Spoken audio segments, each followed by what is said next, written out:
AC లేకుండా మీ ఇంటిని చల్లబరుచుకోండి. ఇలా ఎండ రావడానికి ముందుగానే ఉదయం పూట నుంచి సాయంత్రం వరకు కిటికీలు తెరిచి ఉంచండి. దీనివల్ల వేడిగాలి బయటకు పోయి చల్లగా ఉంటుంది. దోమలు ఇంట్లోకి రాకుండా కిటికీలకు నెట్టు వేయండి. ఇంట్లోకి ఎండ రాకుండా కిటికీలు, తలుపుల దగ్గర కర్టెన్స్ క్లిక్ చేయడం మంచిది. ముఖ్యంగా ఏ దిశలో అయితే ఎండ వస్తుందో ఆ దిశలో కర్టెన్స్ వేయండి. ఈ కర్టెన్స్ లైట్ కలర్స్ అయితే మరీ మంచిది. దీనివల్ల ఇల్లు కాస్త చల్లగా ఉంటుంది. ఎండాకాలంలో వీలైనంత వరకు బెడ్ షీట్స్, కర్టెన్స్, పిల్లో కవర్లు వంటివి కాటన్ అయితే మరీ మంచిది. ఇవి ఎండను ఎక్కువగా పీల్చుకోవు. అలాగే ఇల్లు చల్లగా ఉండేందుకు సహాయపడతాయి.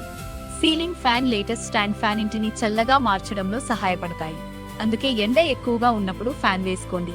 మీరు స్టాండ్ ఫ్యాన్ వాడుతుంటే దాని ముందు ఓ బౌల్లో చల్లటి ఐస్ క్యూబ్స్ లేదా గడ్డకట్టిన నీళ్లను ఉంచండి. దీనివల్ల వాటర్ గాలి తొందరగా చల్లబడుతుంది.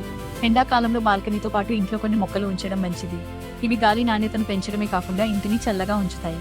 ముఖ్యంగా స్నేక్ ప్లాంట్, అలోవెరా, ఆకుకూరలు, పీస్ లిల్లీ వంటివి ఉంచడం మంచిది.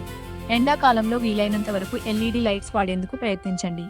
ఇవి వేడిని తక్కువగా రిలీజ్ చేస్తాయి కాబట్టి వేడిని తక్కువగా ఉంటాయి. కిచెన్, బాత్రూమ్ నుంచి వేడి ఎక్కువగా వస్తుంటుంది. దీనిని తగ్గించేందుకు ఎగ్జాస్ట్ వాడటం మంచిది. దీనివల్ల వేడిగా బయటకు పోయి చల్లటి గాలి ఎక్కువగా వస్తుంది.